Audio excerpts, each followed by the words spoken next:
I need to get down to the lobby real quick to get my breakfast before my first interview with a local NGO called Grassroots. Before we start the interview, I'm going to ask you to give a brief introduction about yourself.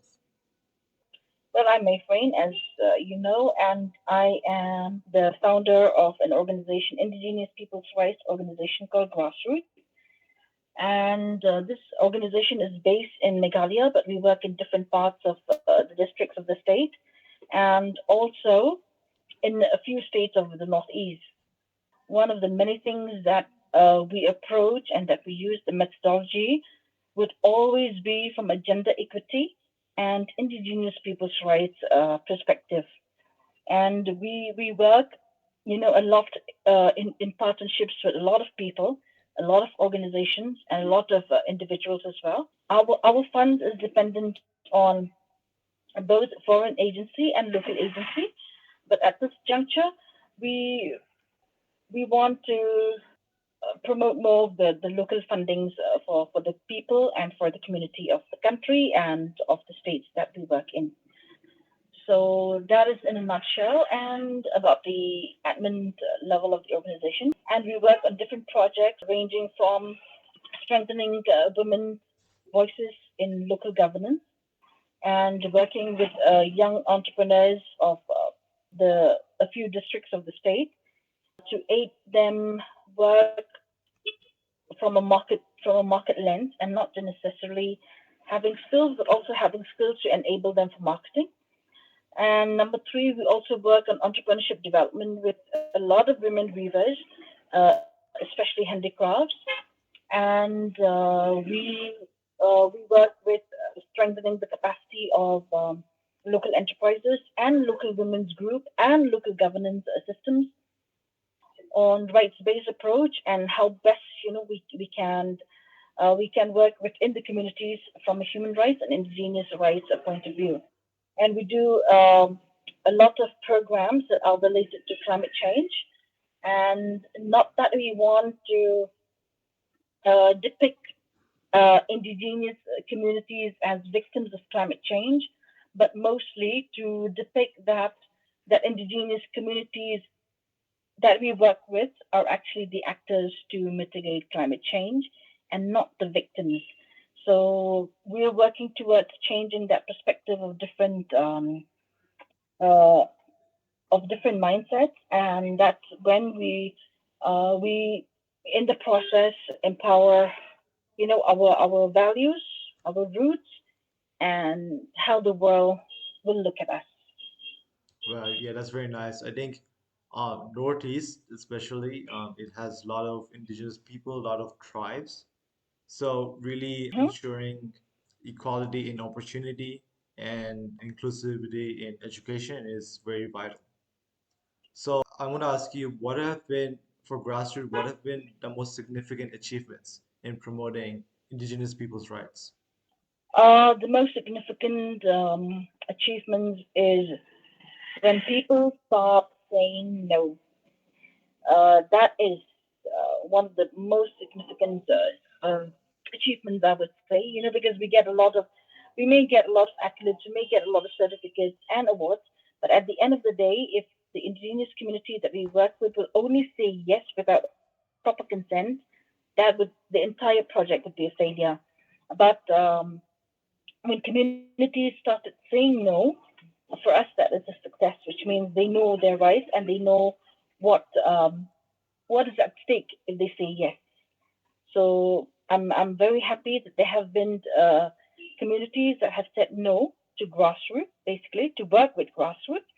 I mean, it that no as a powerful word has never and will never be disappointing. So we use that as a success.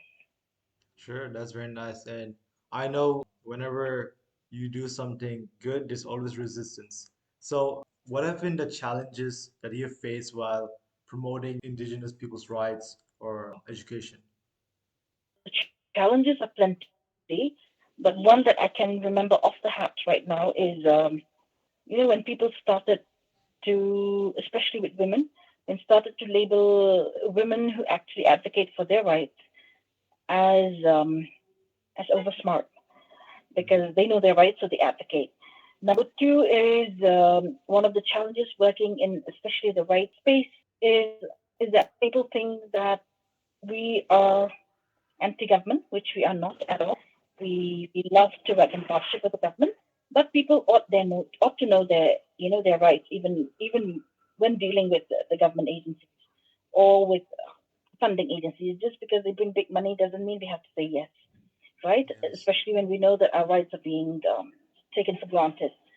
So these are some of the challenges which we are working through right now, Mhm. and I mean, the process of working is still on, very much on, and we're still continuing to, to strengthen rather the partnerships of different agencies. I know it's whenever you try to implement any development in your community, you will have these challenges, this resistance, and they can be sometimes disheartening. We Right. addressed, yeah, how have you addressed these challenges? Like, for example, the anti-government, how have you addressed this? Oh, we dialogue, we discuss, we, we don't get into a fight. One of the strategies that we have always been following is to never get into a fight. This is democracy, and the struggles are there, even in a democracy, but we dialogue, we talk about it, we lay it on the table. It's easier said than done because not many will understand what a dialogue is all about. But we agree to disagree, and we disagree if we disagree. So nothing to take to look at it rather from a personal standpoint, but rather from an intellectual standpoint, and looking at the larger picture of serving the communities and the generations to come ahead. Yeah, that's very important. You don't give up in these issues because I think these issues, as you know, I've never lived in India more than like 3 years at a time, but I mostly spent my time in the U.S. But I heard stories, I saw from movies, documentaries that especially in rural areas, anything you try to do that's progressive will be frowned upon on. However, it is necessary Mm, to I agree. yeah, it is necessary to implement these changes to uplift your community and bring them up Yes. to date on issues. So another question I have Mm, is, mm. in terms of infrastructural challenges, do you have any issues with that? Infrastructure, when it comes to roads and connectivity, yes, because we still have a lot of villages that we work in that do not have roads at all, or have dilapidated conditioned roads, and that's one infrastructure uh, from a developmental point of view. And another infrastructure challenge would be, even though we have the scheme, the JJM, the Jal Jeevan mission, we still have not seen much light in the villages that we work in, but hopefully we will. But we would really want to look at that water uh, issue as well from a woman's standpoint, because as you know, women in the villages collect water. So we take a lot of their time, a lot of their energy, without them getting paid for it if we look at equal wages as well. So when when we look at water, when we look at roads, if we look at roads, the market is affected, schools are affected, and the actual proper development is affected because there's no, so to say, connectivity per se. And when we look at water connectivity, we look at it from a gender equity point of view, where, as I had mentioned, women collect water, and when they collect water, they do not get paid to collect water for their homes, right? But Mhm. yet their payment, their wage payment, is still lower than that of a man. If a Yeah. man gets 450 a day, a woman would get 200 or 250 a day. So, where is that? I'm not going to say equality, but where is that equity? Where if we meet this um, water connectivity, I think women will also have more time, to at least, if not to work, at least to rest. Because I've never seen a woman resting until she sleeps. She will not have time to read the newspaper until before she sleeps. So something like that. I think that we would love to look at these infrastructural developments from different perspectives and different standpoints. Yes, I think again these issues are very complex, but needs to be dealt with. So again, these Right. challenges, how has Grassroots planned to address them, or has there been any milestones achieved in this? Yes, there have been milestone achieved. Through, as I said, through dialogue and discussions and policy analysis as well with the community, Mhm. with women especially. So a lot of women now are making noise in the village. So for me, that's an achievement. When before it used to be just an accepted norm, but now they are making noise and they're looking towards this towards if I look at equal wage towards equal wage payment for both women and men. So that's one milestone. And number two is also I must acknowledge that there are a lot of these what we call the local darbars, the local traditional system, that have engaged women, in the decision making. I would say committee of their local government system. So that is another milestone when we never had women before. It was always a men's thing, men's committee. But now we also have women in these committees, so which is another milestone. And yes, and it's like before when a woman wants to speak, men would shut her up. But now even men's mindsets have changed. When a woman wants to speak, they'd say, okay, let us hear you. What's your point of view? For me, those small achievements, those small milestones matter because it will be continued throughout generations. When only we just need to stop and press play. Yeah, I think it's these small achievements that over time they build up to become bigger achievements.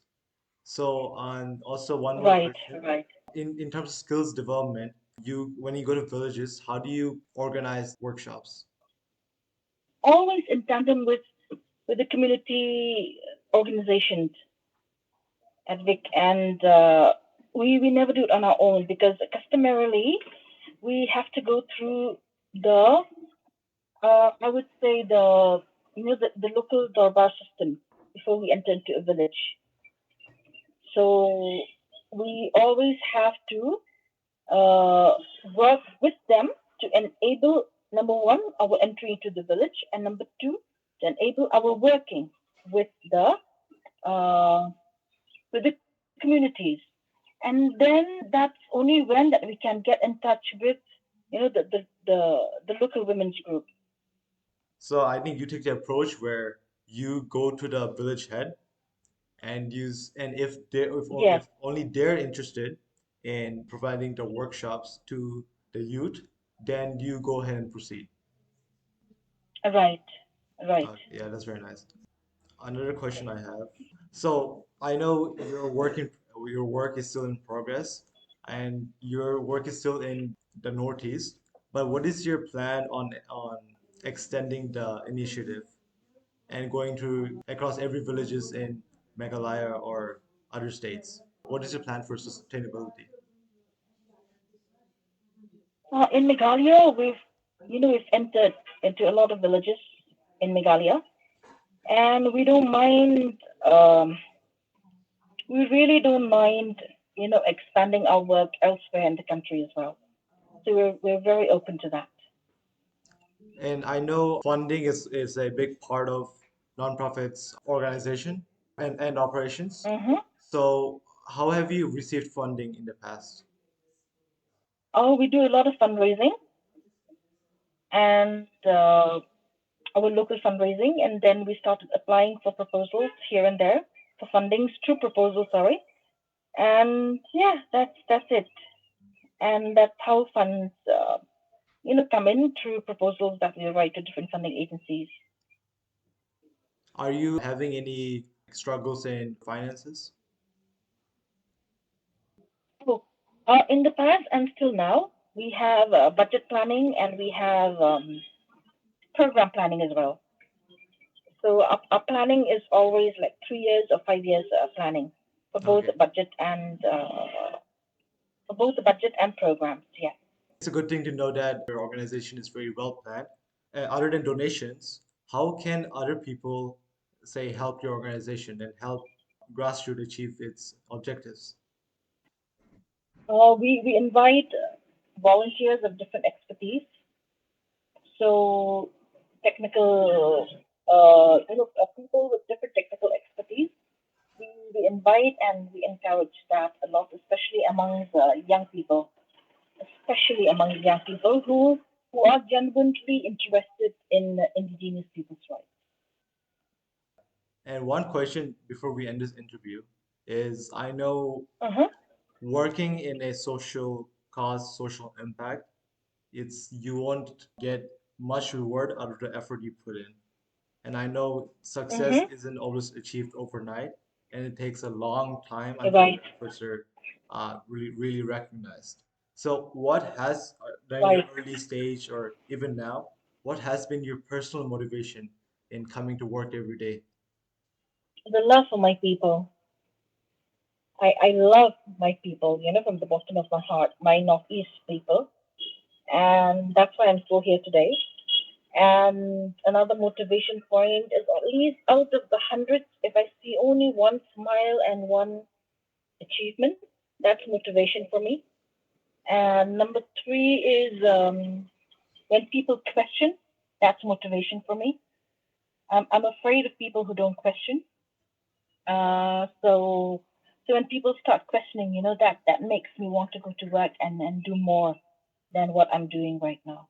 Yeah, So yeah, yeah. those 3 points at I this think time. questioning is a really good thing because I think Yes, whenever you see any people, any group of people, and you see if they don't question, they blindly follow whatever they're being told, yes, they'll be misled. They won't have control over their true. own lives. So the ability Mm, to really question, and that's from building on education, that you should be able to question everything around you so that you remain in control of your own life.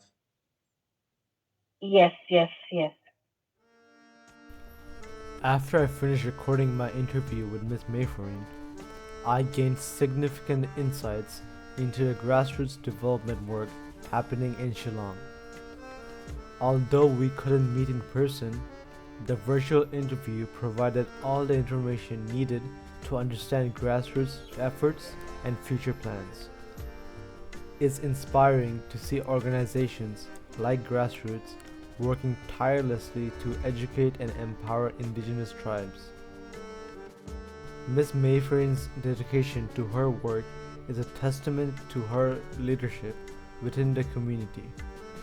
She is a prime example of someone who is not afraid to get her hands dirty and commit herself to a social cause. Her efforts and commitment highlights the importance of grassroots organizations in fostering community development and empowerment. Now, let us explore Shillong. So enjoy this short travel montage.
Thanks for sticking around till the end.